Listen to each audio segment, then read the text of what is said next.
to another episode of the Self-Development Factory podcast. Today we are probably going to go ahead with Radical Acceptance. The book notes, I do not really want to call it a summary because it is quite not.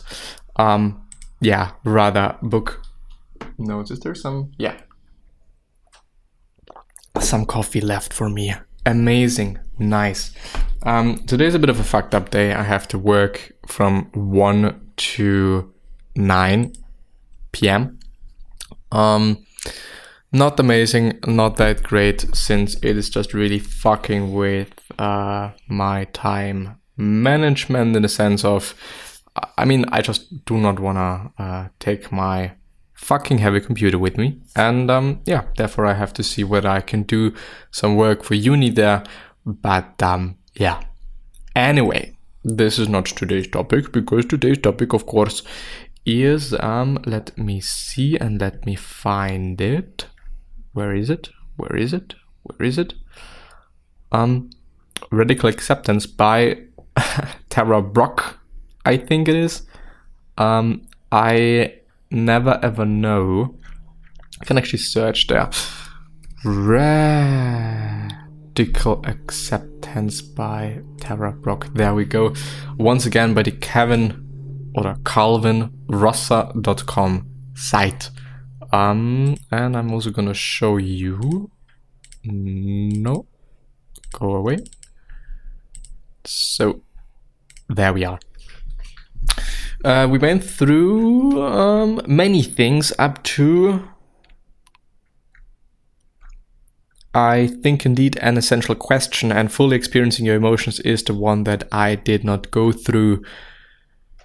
Then I think, no, it was on Buddhism. Yes, because it was a long one and I didn't want to do it. So on Buddhism, this was his first noble truth. Suffering or discontent is universal, and fully recognizing its existence is the first step on the path of awakening. During his all-night vigil, the Buddha looked deeply into his own suffering. His amazing insight was that all suffering or dissatisfaction arises from a mistaken understanding that we are a separate and distinct self.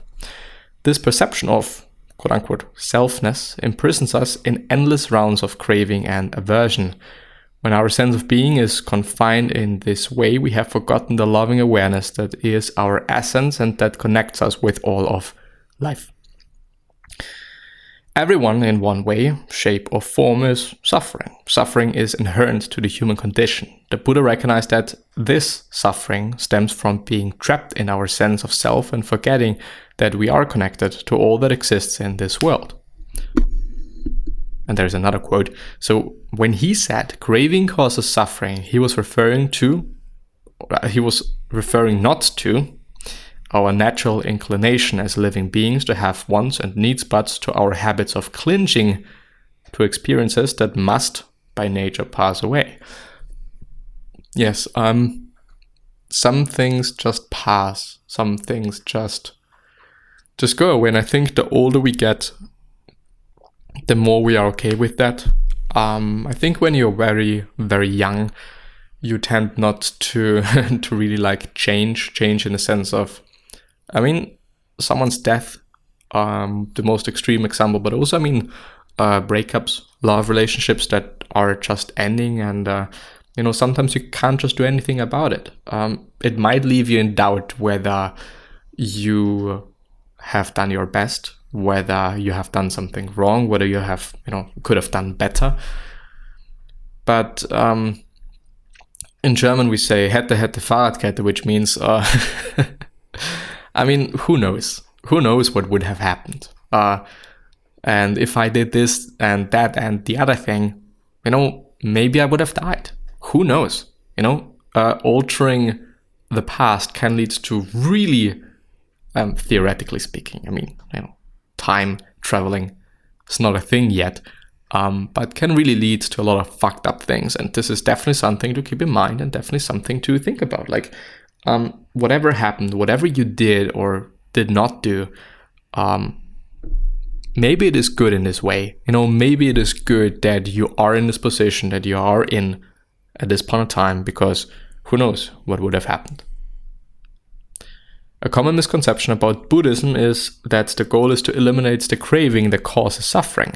But the reality is that desires will always exist, they cannot be eliminated. However, through accepting the fleeting nature of all things and experiences, we can better relate to our desires, and in doing so, we will suffer less.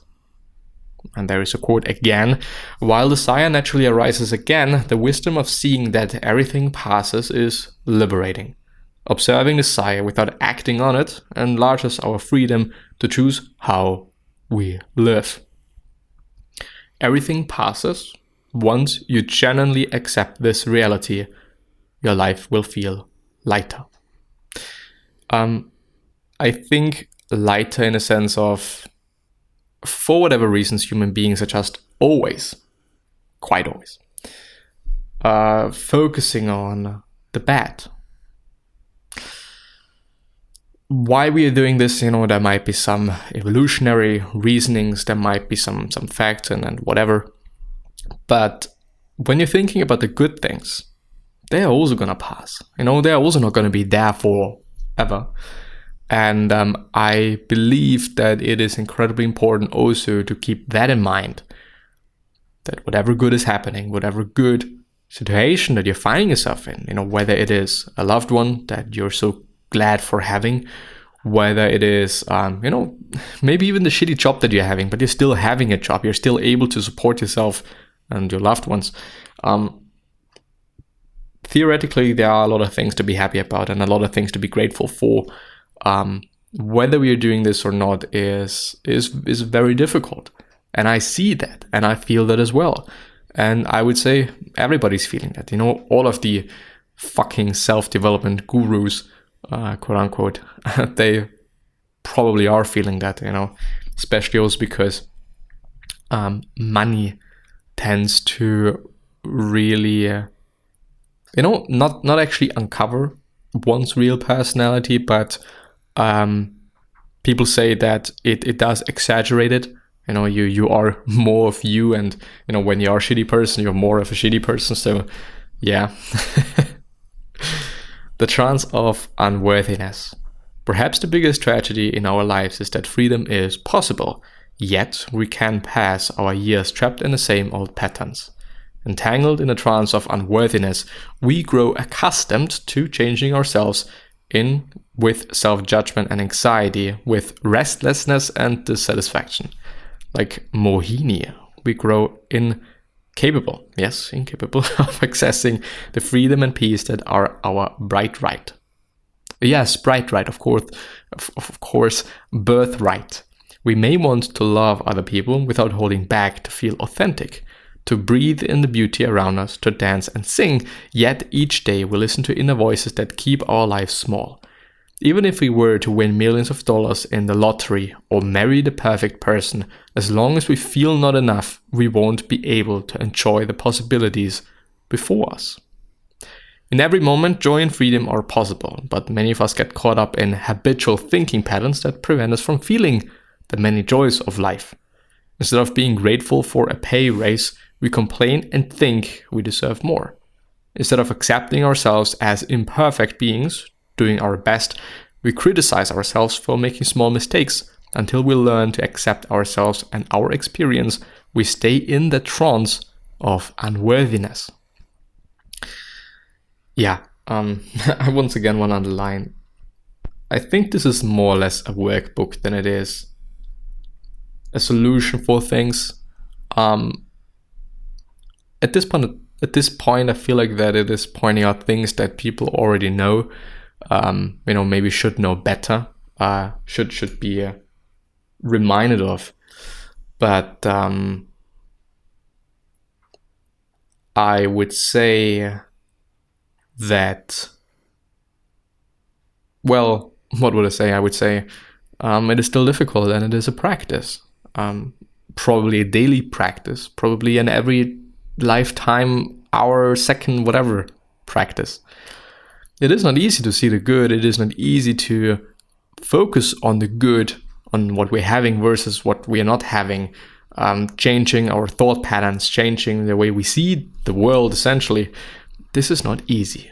It really isn't. And The concept is easy and or simple, but the task of doing so is definitely not easy.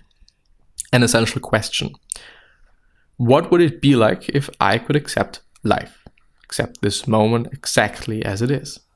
Instead of complaining about your experience or rejecting what you're feeling, what if you accept the moment for what it is? What if you stopped thinking about all of the ways in which the moment could be better? What if you stopped resisting your reality? When you give up your resistance, you open yourself to the joy, freedom, and possibility that exists in every moment. And with that being said, I'm going to end the episode there. I hope that I'm able to really shortly point out certain ideas, certain things, and all that the book was able to show you something, point out something, underline something, and I'm hopefully going to see you the next time. So